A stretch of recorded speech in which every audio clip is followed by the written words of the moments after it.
안녕하세요. 오늘 이제 세 번째 시간인데, 오늘은 조금 이론적인 얘기를 해볼까 합니다. 페너는 선을 이용해서 그리는 그림이에요. 반대되는 예를 들어보자면, 수채화는 면을 이용해서 그리는 그림이죠? 그쵸? 색을 타서 이렇게 면을 칠하잖아요. 선을 이렇게 쌓질 않잖아요? 그쵸? 오늘 해보시면 뭐 어떤 차이인지 아실 거예요. 근데 그 선을 쌓는 원리가 있어요. 선이 많이 모여 있는 곳은 어두워 보이고 선이 적게 모여 있는 곳은 밝아 보인다. 펜화랑 판화랑 그리는 원리가 똑같아요. 그럼 우리 판화가 뭔지 알아야 되잖아요. 그쵸? 판화가 뭐냐면, 판화는 말 그대로 판에다가 내가 원하고자 하는 글씨 내지는 그림을 긁어요. 뾰족한 걸로 판을 긁어내죠. 그리고 그 긁어낸 판에 잉크를 이렇게 묻혀요. 그러면은 내가 긁어낸 부분 빼고는 다 잉크가 묻어 있겠죠? 그거를 종이에 찍습니다. 그러면은 그림이 나타나겠죠? 이렇게 그리는 게 판화예요. 우리 도장 찍는 거랑 똑같아요. 이해 가시죠? 판화에는 두 가지가 있어요. 하나는 인그레이빙이라는 기술이 있고, 또 하나는 에칭이라는 기술이 있어요. 더 많을 수도 있어요. 근데 제가 아는 거는 이렇게 대표적으로 두 가지예요. 근데 인그레이빙은 뭐냐면, 방금 처음에 말씀드린 대로 홈을 파서 찍어서 그림을 그리는 거, 이게 인그레이빙이고, 에칭이라는 게 있는데, 에칭은 뭐냐면 우리가 판에다가 코팅을 이렇게 한번 싹 해요. 코팅을 이렇게 한 다음에 뾰족한 걸로 그 코팅을 긁어내는 거예요. 코팅을 긁어내서 그 위에다가 이 판을 부식시킬 수 있는 용액을 갖다 부어요. 위에다가. 그러면은 내가 코팅을 긁어낸 자리에만 용액이 스며들면서 부식이 되겠죠? 긁어낸 데만 부식이 돼서 그림이 나타나서 그거를 찍는 거. 그게 에칭이에요. 그래서 아무래도 인그레이빙은 직접 판에다가 대고 긁었기 때문에 좀 더 선명하겠죠. 좀 날카로운 느낌, 약간 명쾌하고 시원한 느낌이 날 거고, 이게 에칭은 부식을 시킨 거기 때문에 좀 더 몽글몽글하고, 나쁘게 말하면 둔탁한, 좋게 말하면 부드러운 톤이 나타나게 돼요. 자, 근데 생각을 해보면 우리가 에칭이든 인그레이빙이든 선을 뾰족한 걸로 이걸 긁어내서 명화를 표현하는 거는 똑같아요. 그쵸? 근데 명암을 어떻게 표현을 해야 되냐면 선 개수로 해야 된단 말이야. 선이 많이 모여 있으면 진하고 적게 모여 있으면 연하고, 요걸 이용을 해야 돼요. 왜냐면 다른 연필이랑 대조를 시켜서 예를 들어볼게요. 연필은 종이에다가 쓰면 세게 누르면 진하게 나오죠. 살살 그리면 연하게 나와요. 그렇게 명암을 조절을 할 수가 있어요. 그렇죠? 근데 만약에 판에다가 홈을 암만 깊게 판다고 해봐요. 찍었을 때 똑같은 명암이 나오겠죠. 내가 이 부분을 진하게 하고 싶으면 선을 여러 개 그어서 어둡게 하는 거예요. 여러 개 그어서. 그럼 이 면적에 선을 3개 그었을 때와 10개 그었을 때 10개 그은 곳이 더 어두워 보일 거 아니에요. 맞죠? 이해 가시죠? 요런 원리를 이용을 해가지고 명암 조절을 한단 말이에요. 판화가. 그래서 어차피 원리가 같으니 제가 그 에칭이라는 용어를 빌려왔어요. 판화에서. 어떻게 빌려왔냐면, 제가 예를 들면 제가 오늘은 에칭을 배워볼 거예요 라고 말씀을 드리면, 이 말인즉슨 에칭 기법으로 그린 그림하고 같은 원리를 오늘 배워볼 거예요, 이런 말이에요. 이거는 선 개수를 이용해서 명암 조절을 하는 거를 우리 교실 안에서는 에칭이라고 부르기로 한 건데, 다른 데 가서는 이게 아니에요. 이게 올바른 정의가 아닙니다. 그러니까 이거 다른 데 가서 이렇게 써먹으시면 안 돼요. 아셨죠? 정확하게 짚고 넘어가셔야 돼요. 에칭이라는 거는 판화 찍어내는 기술 중에 하나인데, 판을 만드는 기술 중에 하나인데, 그 위에 그림을 그릴 때 사용하는 원리를 우리가 패너에서 똑같이 쓰니까 그냥 같은 단어를 쓰기로 한 거예요. 아셨죠? 자, 그래서 오늘 이 애칭이라는 거를 배워볼 거예요. 준비되셨죠? 네. 자, 그래서 오늘은 애칭이라는 걸 연습을 해볼 건데 직선 애칭 연습을 할 거예요. 그렇다는 것은 다음 시간에는 곡선 애칭을 연습을 하겠죠? 자, 다음 시간쯤에. 자, 일단 그래서 애칭이라는 게 뭔지는 배웠는데 애칭을 하는 목적을 다시 한번 찝어드리면은 결국 명암을 잘 내기 위해서 하는 거예요. 명암. 명암이 뭐냐면 밝고 어둠이잖아요. 그쵸? 우리가 여태까지는 선 연습을 했다면 이제 면 연습을 하는 거예요. 그래서 그 면은 어떻게 채워야 되냐? 명암에 따라서 채워야 된다. 근데 그 명암은 패너에서는 애칭이라는 기법을 이용해서 명암을 채운다. 자, 간단히 보여드리면 자, 선이 촘촘한 거 그리고 선이 넓은 거 여기가 더 어두워 보이죠? 이렇게 나눴을 때 지금은 선 간격을 이용을 해서 명암을 줘봤죠. 여기는 좁으니까 어두워 보이고 넓게 했으니까 밝아 보이고 그쵸? 동일 면적 안에 선 개수가 적게 들어있고 많게 들어있고 이 차이를 이용해서 명암을 내줬어요. 근데 이거 가지고는 명암을 풍부하게 내기는 어렵겠죠. 그래서 우리가 어떤 방법을 쓰냐면 자, 제가 이 상자를 이제 1, 2, 3, 4번 상자라고 할게요. 1번 상자에서부터 4번 상자에까지 가는 동안 점점 어두워지게 하고 싶어요. 그럼 어떻게 하면 되냐면 자, 일단 그러면 명암을 4단계로 내줘야 된다는 거예요. 4단계로 어떻게 되냐면 이렇게 톤을 쌓아요. 이렇게 같은 간격으로 같은 면적 안에 한 방향으로 한 뭉치의 톤을 쌓는 거를 한 톤 쌓는다 저는 이렇게 표현하거든요.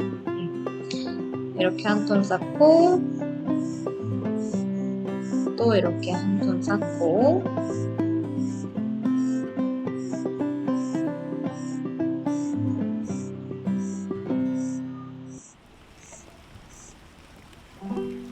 (1번부터) (4번까지) 일단 동일하게 쌓아줄 거예요.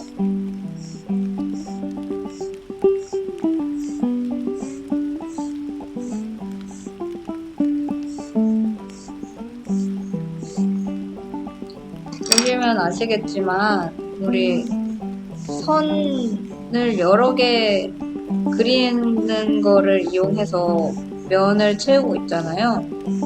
그래서 제가 선 연습 왜 중요하다고 했는지 아시겠죠? 선이 무수히 많이 필요합니다. 네. 그래서 지금 1번부터 4번까지 동일해요, 지금. 근데 여기서 이 사이사이를 아무리 메꿔줘도 4단계까지 단계를 내기가 어려울 것 같아요. 내려면 낼 수는 있어요. 하지만 그렇게 쉽지는 않겠다라는 생각이 들 때는 어떻게 하냐면 선의 방향을 바꿔요. 이렇게 45도 바꿔줬어요. 그래서 한 톤 쌓았어요.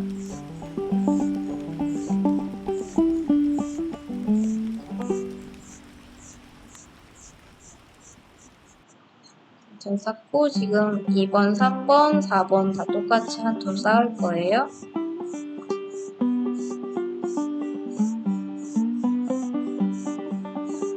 여러분 저는 지금 되게 올바르지 않은 자세로 그거를 선을 긋고 있거든요. 그래서 손이 지금 되게 볼품이 없잖아요. 여러분은 훨씬 예쁘게 그리셔야 돼요. 그렇죠? 이렇게 엉망으로 하시면 안 돼요. 이걸 촬영을 해야 되기 때문에 이걸 움직일 수가 없어서 이렇게 하는데 더 예쁘게 하셔야 돼요. 그렇죠? 자, 이렇게 하면 1번하고 2, 3, 4 색깔 차이 나죠? 그러면 이제 2번하고 3, 4의 차이도 내줘야겠죠? 어떻게 내주냐면 또 방향을 바꿔요.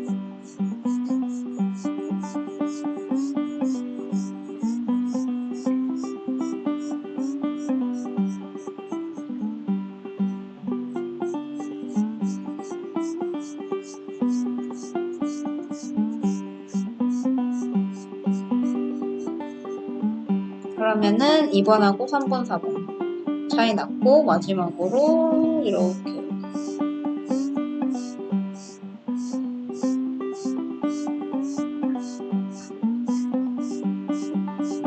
하면은 1, 2, 3, 4 단계가 간단하게 났죠.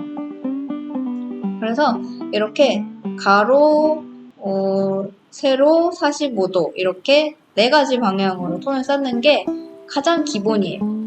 저는 일단 우리는 초보고 기초부터 시작을 하는 거기 때문에 가장 기본을 알려드리지만 이게 언제나 정답은 아니에요. 뭐 제가 애칭이라는 게 펜화에서 작가의 개성을 가장 잘 드러낼 수 있는 기법이에요. 그래서 나는 뭐 이 선 간격을 뭐 넓게 쓰겠다, 좁게 쓰겠다, 내지는 나는 45도 선을 좀 남들보다 많이 쓰겠다 라든지 그런 어떤 애칭을 어떻게 쌓느냐 이 방법에 따라서 작가의 개성이 많이 드러나기 때문에 이 오늘 배운 거를 기본으로 일단 숙지를 잘 하고 몸에 잘 익숙하게 한 다음에 그 다음에 나는 조금 응용을 해서 좀 다른 방법으로 이렇게 해보고 싶다 저렇게 해보고 싶다 많이 연구를 하셔야 돼요. 그러다 보면 이렇게도 해보고 저렇게도 해보고 하면 나는 이렇게 했을 때 모양이 되게 예쁘더라 마음에 들더라 하는 쪽으로 가시면 돼요. 아시겠죠? 근데 일단 전제는 기본기가 잘 연습이 되어 있어야 응용을 할 수 있어요. 그렇죠? 연습 많이 하고 난 다음에 그렇게 하시면 돼요. 자, 그래서 우리 일단 네 방향으로 이제 톤을 쌓았죠. 그래서 네 방향으로 선을 바꿨더니 4가지 톤이 나왔어요. 그 말은 뭐냐면 우리 각도가 360도가 있죠. 그러면은 360개의 톤을 낼 수 있는 거예요. 360번 겹칠 수 있는 거예요. 그렇죠? 이론적으로 그렇죠? 그러면은 아무것도 안 칠한 거 0번부터 해가지고 360번까지 색깔을 낼 줄 알면 아주 좋겠죠. 그러면은 한 화면 안에 톤이 풍부할수록 톤이 여러 가지가 있을수록 그림이 좋아 보인단 말이에요. 고전적인 관점에서 보면 일단 그렇기 때문에 자 여기서는 일단 기본적으로 네 방향 이건 주로 쓰는 방향이에요. 90도, 90도, 45도가 주로 쓰는 이 방향에서 조금 더 내가 나아가면 좀 더 사선으로 쓸 수 있고 좀 더 비틀어진 사선을 쓸 수도 있고 이렇게 각도별로 360개의 톤을 내는 거를 목표로 하면 좋겠죠. 근데가 중요하죠. 자, 많이 실수하는 게 있어요. 뭐냐면 내가 톤을 이렇게 착착착착 넣고 있는데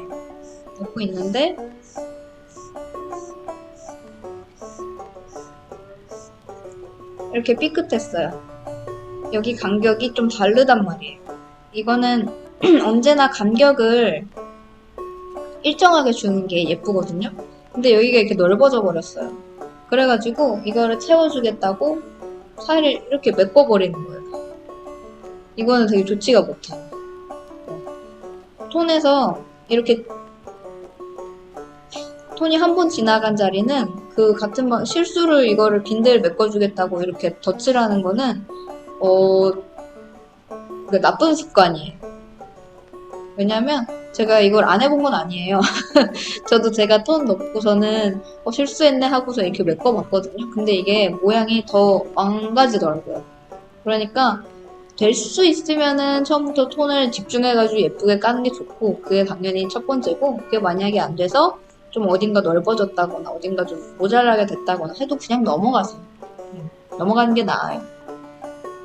패널을 하는 데에서 되게 중요한 덕목 하나가 있어요. 가게 두어라. 이거는 패널은 집착하는 순간 이게 그림이 시커매져 버리거든요. 아예 진짜 타버려요. 시커멓게. 그래서 내가 실수한 건 그냥 넘어갈 줄 알아야 돼요. 뭐 수습이 가능한 거는 골라서 수습을 하겠지만 웬만한 건 그냥 넘길 줄 알아야 좋은 그림을 그릴 수가 있어요. 아셨죠? 웬만하면 그냥 괜찮겠지 하고 손을 딱 떼시는 게 좋아요. 수습하려고 하지 마시고 이런 거는. 아셨죠?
이 수많은 직사각형들이 눈에 탁탁탁탁 들어오면서 되게 이거 혼란을 줘요, 눈에.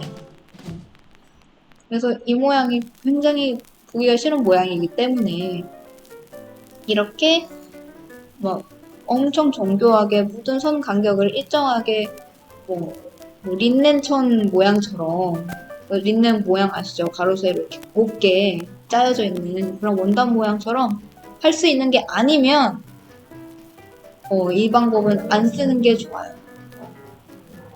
근데 나는 어떤 사람이 이렇게 하는 걸 봤더니 이게 너무 멋있어 하면 연습을 많이 하세요. 이거를 연습 많이 하시면 되는데, 그러니까 웬만한 이게 리스크가 크다는 건 항상 염두를 해두시라 이거죠.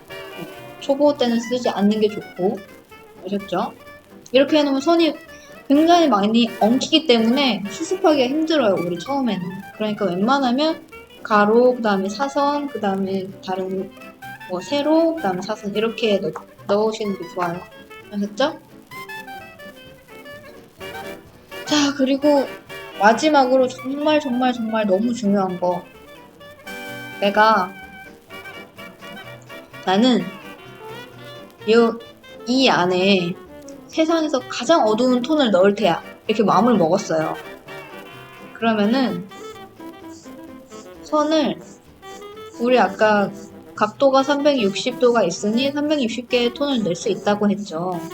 그러면은 360개의 톤을 넣을 생각을 하고 성실하게 이거를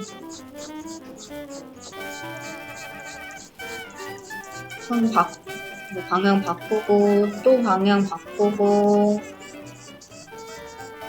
또 방향 바꾸고 또 미세하게 틀어주고 이런 식으로 선을 많이 쌓아서 선을 무수히 많이 쌓아서 세상에서 제일 진한 색깔을 내줘야 돼요. 근데 내가 하다가 이거 하기 너무 힘든 거야. 영원히 해도 진한 색깔이 안 나올 것 같아요. 막. 그러니까 어떻게 하냐면 이렇게 우리가 해야 되는 건 이렇게 찹찹찹찹찹찹찹찹 성실하게 톤을 쌓아줘야 돼요. 근데 이렇게 꾹 눌러가지고 종이에다 이렇게 비비고 있어요. 이러면 안 돼요. 이러면 절대 안 돼. 왜 안 되냐면요. 자, 일단 이거는 이렇게 비벼서 톤이 까매진다고 한들, 색깔이 까매진다고 한들 무슨 의미가 있겠어요. 페너는 선을 아주 많이 쌓아서 그 선들이 쌓인 모양에서 오는 아름다움을 가지고 표현을 하는 건데, 그쵸? 선들이 이렇게 겹쳐가지고 풍부한 톤을 내고 그 선에서 오는 예쁜 그 선맛을 즐길 수 있어야 되는데 이렇게 비벼놓으면 이건 선이 아니에요. 이건 잉크 그냥 들이붓는 거나 마찬가지예요, 여기다가. 그리고 또 뭐가 있냐 하면, 자, 이건 지금 연필이잖아요. 근데 만약에 이거 펜이라고 생각해보세요. 펜을 이렇게 꾹 눌러서 비벼요. 어떻게 될까요? 펜촉이 남아나겠습니까, 이게? 펜이 많이 상하겠죠. 재료를 소중히 할 줄 알아야 돼요. 근데 그럴 수 있잖아요. 나는 이렇게 비벼가지고 펜 쓰고 또 새 거 사서 쓸래요. 사서 쓰세요. 근데 문제가 또 하나가 더 있어요. 뭐냐면 펜이 손상되는 건도 문제지만 종이도 손상이 돼요. 이렇게 하면. 종이가 손상되는 게 무슨 문제가 있냐면 종이가 이렇게 한번 눌리게 되면 이 펜이 지나간 자리대로 길이 생겨버려요. 그래서 다른 방향으로는 톤이 안 먹어요. 드르륵 드르륵 드르륵 긁히는 느낌이 난단 말이에요. 그리고 드르륵 긁힐 면조차 없이 완전 빼곡하게 눌러버리면 그러면 더 이상 잉크가 들어가지도 않아요. 이거 어떻게 생각하시면 되냐면 종이가 눈이라고 생각해요. 눈. 하늘에서 내리는 눈. 눈이 소복소복 쌓여있을 때는 그 위에 그대로 글씨를 쓰면 잘 써지겠죠. 근데 사람들이 막 밟고 지나갔어요. 한참 밟고 지나가가지고 이게 막 엄청 눈이 다 젖었어요. 거기다가 글씨 쓰려고 해보세요. 써지겠어요? 안 써지죠. 그거랑 마찬가지예요. 종이가 이렇게 압력을 받아서 막 눌려있게 되면 더 이상 얘가 잉크를 받아들일 공간이 없어요. 압착이 돼가지고. 그래서 그림을 결과적으로 망치게 되는 거예요. 내가 하려고 했던 세상에서 제일 까만 톤 올릴 수가 없어요. 그러니까 이거는 절대 하면 안 돼요. 제가 절대 하지 말라고 하는 게 몇 가지 안 되거든요. 다른 거는 뭐 이렇게 응용을 해봐도 되고 그냥 뭐 시도도 해봐도 되고 이런 사람 있고 저런 사람 있고 스타일에 따라 다를 수 있어요 라고 말씀을 드리는데 웬만하면 그냥 그림이 그런 거잖아요. 종이 안에서 자유롭고 싶어서 그림을 그리는 건데 해라 하지 마라가 많아지면 재미가 없어져요. 그래서 웬만하면 그런 말씀 안 드리는데 이거는 절대 하면 안 돼요. 절대 안 돼. 절대. 아셨죠? 절대 안 돼요. 오늘은 첫 시간이라서 기본적인 것만 알려드렸어요. 근데 이게 나중 가면 또 어떤 거를 곁들여서 생각을 해야 되냐면 선의 간격은 어떻게 해야 할지, 선을 몇 번을 겹쳐야 할지, 그리고 각도는 어떻게 틀어야 할지, 그리고 이 물체일 때 선은 어떻게 써야 되고 저 물체일 때 선은 또 어떻게 써야 할지, 이런 거를 다 계획을 해야 돼요. 신경을 써야 돼요. 이걸 신경을 안 쓰면 그림이 예쁘지가 않아요. 그래서 이게 언뜻 들으면 조금 수학적이죠. 계산을 하고 계획을 세워야 되니까 되게 이과 감성이란 말이에요. 제가 페나의 되게 큰 장점이라고 생각하는 것 중에 하나가 양쪽 뇌를 좀 많이 동시에 사용을 하는 것 같아요. 좌뇌와 우뇌를 한쪽만 이렇게 쓰는 게 아니고 같이 사용을 하는 것 같아서 그게 되게 매력적인 것 같아요. 왜냐면 뭐 당연히 계획하고 계산하고 이렇게 설계하듯이 이렇게 딱딱딱 맞춰서 해야 되니까 그런 거는 되게 이과적인 뇌인데, 한편으로는 결국 그림이다 보니 감성적인 부분이 빠질 수가 없어요. 내가 뭘 표현을 할지, 그리고 내가 이 부분에서 중요하게 생각해야 할 게 뭔지, 어떤 터치나 센스 같은 거, 이런 게 분명히 발휘가 돼야 된단 말이에요. 그래서 문과적인 사람도 좋아할 수 있고 이과적인 사람도 좋아할 수 있는, 좀 여러 사람이 즐길 수 있는 분야라고 생각해요. 근데 우리나라에서는 익숙치 않다 보니 우리 페나 즐기는 사람 별로 없죠. 그래서 참 그게 좀 안타까워요. 사실 하고 나면, 손을 대고 나면 되게 쉽고 재밌는데 처음 딱 원리를 깨칠 때까지 연습량이 좀 많이 필요한 건 있어요. 연습이 많이 필요하지만 내가 손재주가 없어서 못하지는 않아요, 페나는. 열심히 노력하다 보면 분명히 페나를 자유롭게 즐길 수 있는 날이 오니까요. 포기하지 말고 우리 같이 열심히 또 그림 그려봅시다. 다음 시간에도. 아시겠죠? 네. 다음 시간에 봬요.